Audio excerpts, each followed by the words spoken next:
One city. One empire. 1/4 of the entire human race under its control. At its peak, the British Empire ruled over 458 million people. That's more than the population of the United States, Russia, and Japan combined today. And it all started here in London, a city that was supposed to be nothing. A swampy wasteland the Romans almost abandoned. But here's what nobody tells you. London didn't conquer the world through military might alone. It was built on a secret weapon so powerful, so revolutionary, that it changed human civilization forever. And by the end of this video, you'll understand how a foggy island city became the most powerful force on Earth. Using cutting-edge AI technology, we've transformed centuries-old paintings and engravings into photorealistic scenes. You're not just going to learn about the British Empire, you're going to see it as it actually was. The streets, the ships, the moments that changed everything. This is 2,000 years. 15 minutes. Let's begin. The year is 43 AD, and 4 Roman legions are marching through hostile territory. They're not here to build an empire. They're here because Emperor Claudius needs a military victory to prove he's not weak. They find a river crossing, the lowest point on the Thames before it becomes too wide. There's nothing here. Just marshland and a few terrified British tribes. The Romans built a bridge, set up a camp, and called it Londinium. Within 17 years, this accidental outpost became Rome's richest trading city north of the Alps. Merchants from Gaul. Soldiers from Syria. Traders from North Africa. The DNA analysis of Roman-era remains shows people from across 3 continents living here. Sound familiar? But then, something happens that should have ended London forever. Her name is Boudica, Queen of the Iceni. A Celtic warrior whose husband died fighting Roman expansion, leaving her daughters vulnerable to Roman brutality. She watched Roman soldiers publicly flog her and assault her daughters, not as punishment for crimes but as a demonstration of power. A woman with nothing left to lose and everything to avenge. And she's about to burn Londinium to ashes. Queen Boudica leads 100,000 warriors to London's gates in 61 AD. Picture this moment. War chariots thundering across the marsh, Celtic war cries echoing off Roman stone, the smell of smoke already in the air. The Roman governor makes a calculation. The city cannot be defended. He abandons it. What happens next is brutal. The rebels burn everything. Archaeological digs have found a layer of red scorched earth beneath modern London, 18 inches thick in some places. The heat was so intense it melted glass and pottery into twisted sculptures of rage. Imagine walking through ash that was once your neighbor's. The silence after the screaming stopped. When archaeologists excavate Londinium, they find thousands of human remains in the ash layer. Men, women, children. Families who went to sleep Roman citizens and died as casualties of the empire. London's first attempt at empire, complete destruction. But here's where the pattern begins. The pattern that will define London for 2,000 years. The Romans don't give up. They rebuild. Bigger, stronger, more magnificent than before. By 100 AD, London had a massive basilica. Larger than St. Paul's Cathedral would be 1,500 years later. A governor's palace that rivals anything in Rome itself. Public baths where you can get a massage, a haircut, and plot the next trade deal, all while soaking in heated pools overlooking the Thames. The population? 60,000 people. That's massive for the ancient world. And then Rome falls. The empire that conquered the known world collapsed in the 5th century. The last Roman soldiers march out of Britain in 410 AD, their hobnailed boots echoing one final time on London's stone streets. Everyone assumes London will disappear with them. For 200 years it almost does. The grand buildings crumble. Vegetation grows through the mosaic floors. Wild animals make dens in abandoned bathhouses. Londinium becomes a ghost town, a reminder of what happens when the empire ends. But the Thames keeps flowing. And rivers have a way of attracting ambitious people. By 600 AD new settlers arrived. They're not Romans. They're not British. They're Anglo-Saxons, and they're going to transform this abandoned city into something the world has never seen before. The Saxons renamed the city Londonwick. They don't care about Roman grandeur or Celtic honor. They care about one thing: money. By 700 AD, London was a massive trading port. Ships arrived from Scandinavia loaded with amber and furs. From the Rhine with wine that will grace English tables. From the Mediterranean with silk that will clothe English nobility and spices that will transform English cooking forever. But here's what makes this moment crucial for the future empire. The Saxons invent something revolutionary. Banking. Not bank buildings, those come later. But the idea. Credit. Loans. Bills of exchange. The ability to do business with someone thousands of miles away without physically moving gold. Meet Aldrich the Merchant, a Saxon trader whose personal ledgers survive to this day in the British Library. While other men measure wealth in land and cattle, Aldrich measures it in promises. When a Viking trader from Dublin needs grain but has only silver, Aldrich doesn't demand immediate payment. Instead, he creates the first promissory notes in Britain, a piece of parchment worth more than gold because it represents trust across continents. This simple innovation allows a farmer in Kent to trade with a Viking in Dublin without either man leaving home, without armies, without conquest. Just commerce binding strangers into partners. This is the secret weapon. Then the Vikings arrive. November 866. Longships slip up the Thames in the pre-dawn darkness, their dragon prows cutting through morning mist. By nightfall, the Vikings control London. They'll hold it for nearly 100 years. And this is where it gets interesting. The Vikings don't destroy London's merchant culture, they supercharge it.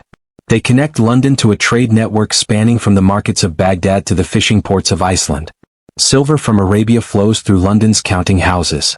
Amber from the Baltic arrives in London workshops. Slaves from Ireland are sold in London markets, a dark trade that enriches the city while destroying lives. London becomes the hub where three worlds meet: Christian Europe, pagan Scandinavia, and the Islamic caliphates. By 1000 AD, London was preparing for its greatest transformation yet. Because a man named William is sailing across the English Channel with 7,000 Norman soldiers and a plan that will change world history forever. William the Conqueror looks at London and sees what the Romans saw, what the Saxons saw, what the Vikings saw, the strategic point where power and commerce meet.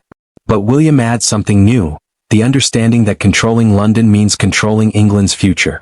He builds the Tower of London, not as a palace but as a statement carved in stone. This city now belongs to me. Resist and this fortress will crush you. And here's the genius move. William doesn't destroy London's merchant class. He uses them. By 1100, London had privileges no other English city possessed. The right to elect its own mayor. The right to collect its own taxes. The right to run its own courts.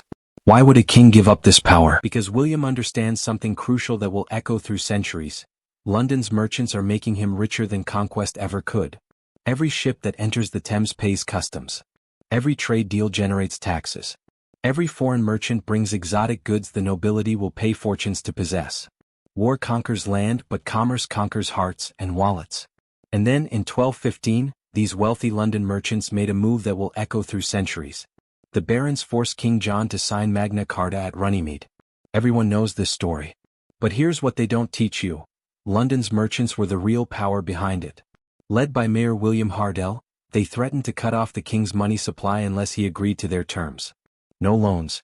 No credit. No trade financing. Economic warfare without a single sword drawn. This is the moment. The moment when London realizes it doesn't need to conquer through armies.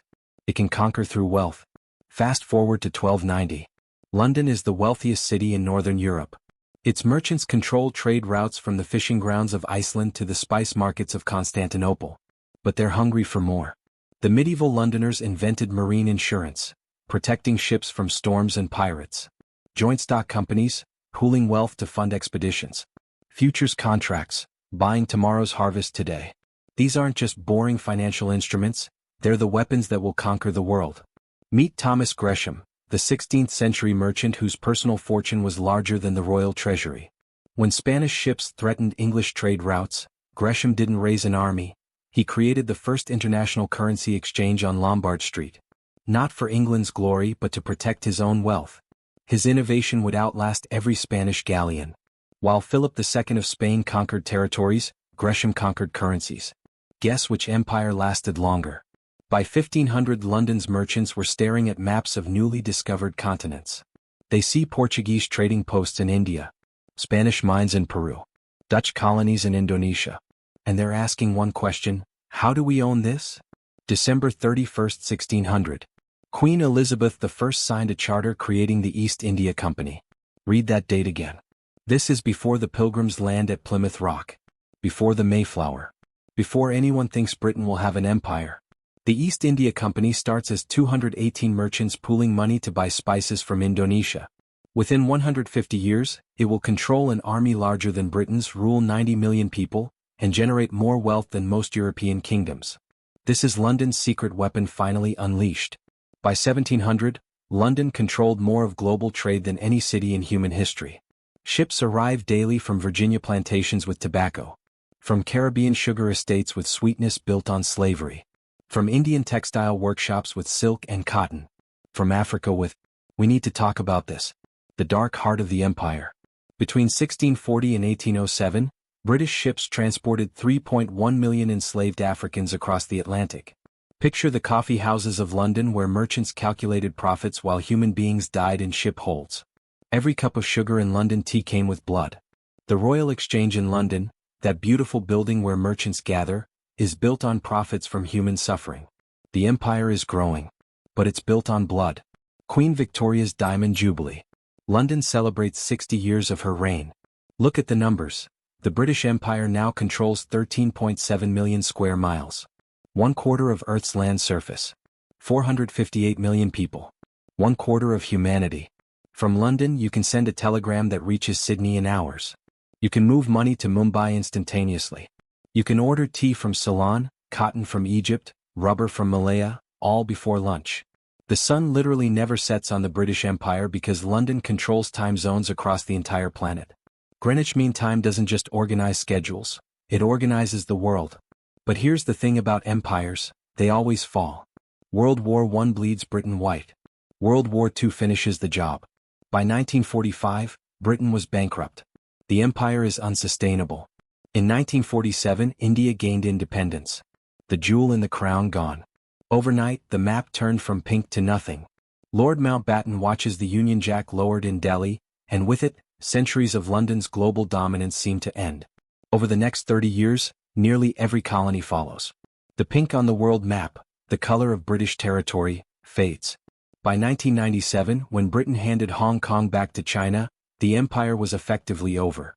So London should be finished, right? Just another has-been European city living on past glory? Instead, something remarkable happens. Remember London's secret weapon? Financial innovation? The merchant networks? The ability to connect the entire world through trade and money? It turns out, you don't need a territorial empire when you control global finance. Today, London is the world's leading financial center. Over $5 trillion in currency trades daily through London's markets. More than New York. More than Tokyo. More than anywhere. Ask James Morrison, a currency trader whose decisions in London at 3 a.m. can bankrupt a small nation by breakfast. When Morrison sells the Thai baht, rice farmers in Bangkok feel the impact. When he buys Russian rubles, Moscow oligarchs notice. In 2008, when global markets crashed, it was traders like James in London's financial district who determined which banks lived and which died. The empire didn't disappear, it just moved from Whitehall to Wall Street's London offices. And remember that diversity that started in 43 AD with Romans from Syria and North Africa? Today, 37% of Londoners were born outside the UK. Over 300 languages are spoken in London schools. The city that became powerful by connecting the world has become the world. The empire didn't end. It transformed. Instead of ruling through governors and armies, London rules through banks and markets. The Commonwealth, 53 nations, 2.4 billion people, still looks to London as its symbolic center. So what's the real story of London's empire? It's not about military conquest. It's about this, adapt or die. Boudica burns the city? Rebuild bigger. Rome falls? Become a Saxon trade hub. Vikings invade? Make them business partners. Spanish armadas threaten? Create currency exchanges. Lose the territorial empire? Become the world's financial capital. 2,000 years. Same pattern. Same secret weapon. And here's why this matters today. Every major financial crisis, 2008, 2020, the ones coming next, they all flow through London. When markets crash in New York or Shanghai, London's opening hours determine what happens next. Brexit doesn't matter. Political changes don't matter. The algorithms still route through London. The city that started as a Roman accident controls the economic fate of billions. From marshland to empire. From empire to global financial power. London didn't just survive history, it shaped it. Which moment in London's empire shocked you the most? Was it Boudica's massacre? The East India Company's power? Or London's transformation into a modern financial empire? Hit that like button if this journey through 2,000 years of empire changed how you see the world today. Subscribe and turn on notifications because we're bringing more epic historical transformations to life with AI technology. Next up, we're revealing the secret history of how New York went from Dutch trading post to global superpower in just 400 years. Drop a comment telling us which empire or city you want to see next.